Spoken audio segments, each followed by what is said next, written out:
Welcome to the Ontario Mortgage and Real Estate Insights podcast, where we dive into the latest developments, trends, and regulatory changes in the real estate industry. I'm your host, Steve Hamoan, and I'm thrilled to have you with us for episode 123.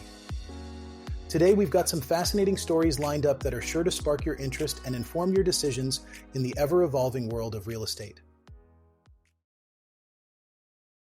Let's kick things off with a major development in Canadian real estate. Investors are bracing for population declines, particularly in British Columbia and Ontario. A new report from BMO Capital Markets highlights how changes in Canadian immigration policies are expected to impact these regions the most. The report indicates that areas with a significant increase in temporary residents are likely to experience sharper population declines. This shift is anticipated to lead to a rapid correction in shelter costs in British Columbia and Ontario, outpacing the rest of the country. In related news, Canadian permanent resident applications have fallen dramatically, with a 57% drop in July compared to last year. This marks the weakest month in the past 3 years. The decline comes ahead of policymakers implementing caps on applications starting next year. Interestingly, these caps seem to be a response to the declining trend rather than a proactive policy shift, as they align closely with the current downward trajectory in demand. Meanwhile, despite Canada adding 500,000 people to its population this year, there hasn't been a corresponding increase in new businesses. This lack of business growth is a concerning indicator of a weak economy. Imagine adding a city the size of Halifax, but without any new businesses to support its residents. That's the scenario we're facing, and it's a flashing red light for consumer sentiment and economic vitality. Turning to the economic landscape, Canada's real GDP growth is stagnant, driven solely by public administration, while business growth has turned negative. In August, real GDP showed no growth following a meager 0.1% increase in the previous month.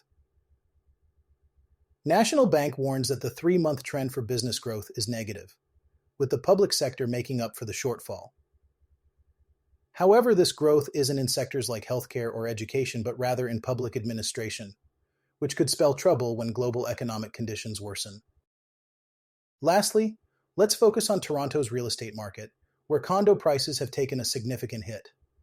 In September, the benchmark condo price dropped by 2%, equivalent to $13,400, bringing the price down to $655,300. This decline marks the 5th consecutive month of falling prices, with the latest drop being the most substantial. The monetary easing cycle was expected to boost demand, but instead, it seems to be accelerating the downturn. Toronto's real estate market may be grappling with deeper issues than just fluctuating mortgage rates. Let's explore how European housing models could provide solutions to Canada's housing affordability problems. Housing experts in Canada have been advocating for a shift in policy towards more urban-centered home construction, similar to successful models in Europe. These experts believe that government-supported affordable housing, alternative models like cooperatives and co-housing, and advanced building techniques could significantly enhance Canada's housing system. Carolyn Witzman, a senior researcher at the University of Toronto and author of Home Truths: Fixing Canada's Housing Crisis, points out that Canada can learn a lot from places like Vienna, where a quarter of residents live in social housing. France, for instance, has committed to making 20% of its housing non-market, meaning it's either government-subsidized or outside the private market. This approach has helped France reach about 17% non-market housing, integrating these homes into existing neighborhoods to maintain diversity. Historically, Canada had similar non-market building targets in the 1970s, but these were abandoned in the 1990s when the federal government ceased its involvement in housing construction. Meanwhile, countries like France, Denmark, and Austria have implemented long-term funding plans for affordable homes. These plans include systems where governments provide subsidized loans, which are then recycled into new housing projects once they are repaid. Witzman describes this revolving fund model as the gold standard, emphasizing that such policies should be thought of in 30-year timelines. Denmark has created about 21% non-market housing, and the Netherlands stands at 34%, according to the Organization for Economic Cooperation and Development. Canada, however, lags behind with just 3.5%. While the federal government in Canada has introduced several funding programs to boost housing, such as a $55 billion apartment construction loan program and a $14 billion affordable housing fund, Witzman argues that these efforts fall short for low-income individuals. The definition of what is considered affordable remains vague, and the trickle-down effect to low-income sectors could take decades to materialize.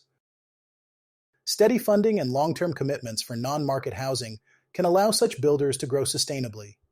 Finland's Housing First approach, which provides housing to anyone in need, has led to the nonprofit Y Foundation becoming the fourth largest landlord in the country. In Canada, there is potential for growth and consolidation among non-market housing builders. Sasha Tsenkova, a professor at the University of Calgary, emphasizes the importance of diversity in housing supply for resilience. A variety of housing options, including non-market rentals and co-housing, can reduce pressure on individuals to purchase homes and allow for more stable housing progression. This diversity also challenges the asset-driven mentality prevalent in Canada. Additionally, innovative construction techniques, like those used in Sweden with modular building, offer faster and potentially more affordable construction methods. While Canada is working to adopt modular construction, it requires long-term commitment and stable demand to succeed. Although European countries have not completely solved their housing shortages, with long waiting lists for supportive housing and rising rents, their approaches offer valuable insights. Canada's recent efforts, after years of minimal federal involvement in housing policy, are still in the early stages, according to Witzman. It's a journey of learning and growth as Canada takes its first steps towards a more sustainable housing future. In a surprising turn of events, data from Statistics Canada reveals that older households have taken on more mortgage debt in the second quarter of the year compared to the same period last year. Specifically, households aged 55 to 64 years, which include both baby boomers and Generation X, and those aged 65 years and older, saw a 6.5% and 6.4% increase in their mortgage debt, respectively. This contrasts with the youngest households under 35 years of age, who have consistently reduced their balances since the end of 2022. Experts suggest that these figures reflect the current housing market conditions. Higher housing costs are either pushing younger Canadians out of the market altogether or leading them to sell their homes, especially as their mortgages come up for renewal. Marcy Dean, president of the Mortgage Brokers Institute of British Columbia, explains that this data mirrors the market situation. Interestingly, Dean points out that the increase in mortgage debt among older Canadians is not due to them purchasing more properties. Instead, many older homeowners are tapping into their home equity to free up cash. This trend is confirmed by the Office of the Superintendent of Financial Institutions, which reports a rise in reverse mortgages in Canada, with more than $8.5 billion in reverse mortgage debt outstanding by the end of August 2024, marking an 18% increase from the previous year. Dean notes that her clients, primarily from North Vancouver, are more affluent than the average Canadian and have significant wealth tied up in real estate. As conversations around reverse mortgages have increased, more financial planners are becoming knowledgeable about these products, and clients are showing greater interest in exploring this option. Despite the risks associated with reverse mortgages, such as potential equity and estate issues and higher borrowing costs, the stigma surrounding them seems to be diminishing. Reverse mortgages have historically carried a negative reputation due to instances of underwater mortgages and people losing their homes, particularly in the United States. However, more Canadians are now educating themselves about the regulations and mechanics of reverse mortgages in Canada. Here, homeowners can only take out reverse mortgages on up to 55% of the home's value, and they must be at least 55 years old to qualify. Unlike regular mortgages or home equity lines of credit, reverse mortgage borrowers are not required to make fixed payments or interest payments. Instead, the interest accumulates over time, and the debt is only settled when the homeowner sells, moves out, or passes away, at which point heirs can choose to pay off the debt, sell the home, or hand it over to the lender. If the property's value declines, the lender takes the loss, guaranteeing that borrowers will not owe more than the home's fair market value. Leah Zlatkin, board president of the Canadian Mortgage Brokers Association Ontario, highlights that the negative connotations of reverse mortgages are fading as more people become comfortable with the idea. Dean explains that, in the past, homeowners benefited from rising property values by downsizing. However, this is no longer viable for most older Canadians, who now prefer to leverage their home equity for investments or renovations to age in place. Yvonne Ziomecki, Executive Vice President at Home Equity Bank, notes a significant increase in Canadians using reverse mortgages for gifting purposes, particularly in high-value real estate areas like the Greater Toronto Area and Greater Vancouver Area. This trend allows older Canadians to help their children enter the real estate market by passing on intergenerational wealth without incurring tax implications.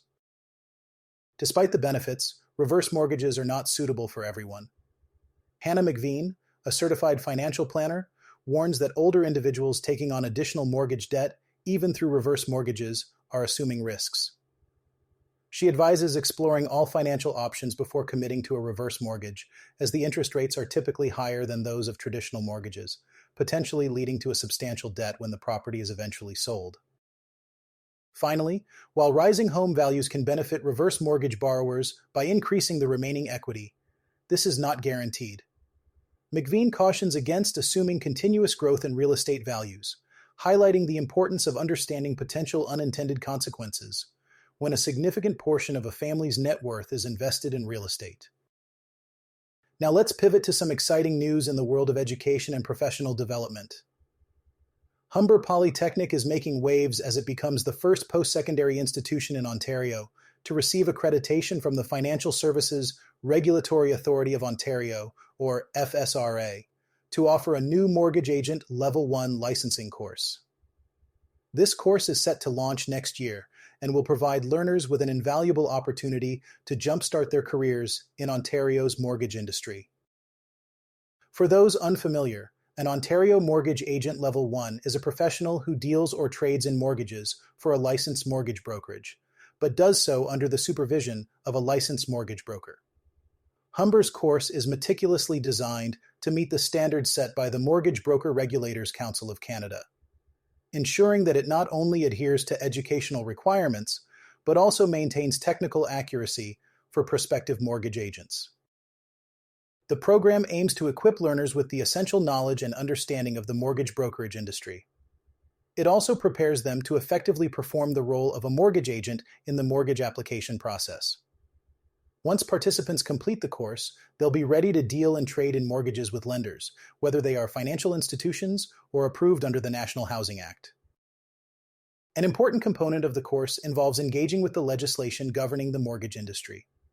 Learners will also delve into the role of the mortgage agent in consumer protection and ethical decision-making. Successful completion of this course makes learners eligible to apply for their Mortgage Agent Level 1 license, creating a clear pathway to entering the industry as a mortgage agent. Aaron Gray, Associate Dean of Program Delivery at Humber, emphasized the relevance of this course, stating, "Humber provides industry-relevant education that responds directly to the needs of the current job market. This course offers a clear pathway to entering the mortgage industry, and we are confident that our learners will be on track to finding rewarding careers upon completing the program." This accreditation not only positions Humber as a leader in specialized education within Ontario's financial services sector, but also highlights the institution's commitment to tackling industry challenges with effective training solutions. Wanda Buate, Dean of Education and Training Solutions at Humber, remarked, "This new program aligns with Humber's vision of creating learning opportunities that lead to licensing, professional designations, and accreditation that are valued by the sector." The first course is set to start next year, and for those interested in learning more, additional information can be found on the Mortgage Agent Level 1 program webpage on Humber's website. Well, that wraps up another insightful episode of the Ontario Mortgage and Real Estate Insights podcast. I hope you found today's topics as engaging and informative as I did. As always, keep an eye on the real estate trends and continue to educate yourself on the ever-changing landscape of the industry. I'm Steve Hamoan, signing off until next time. Take care and stay informed.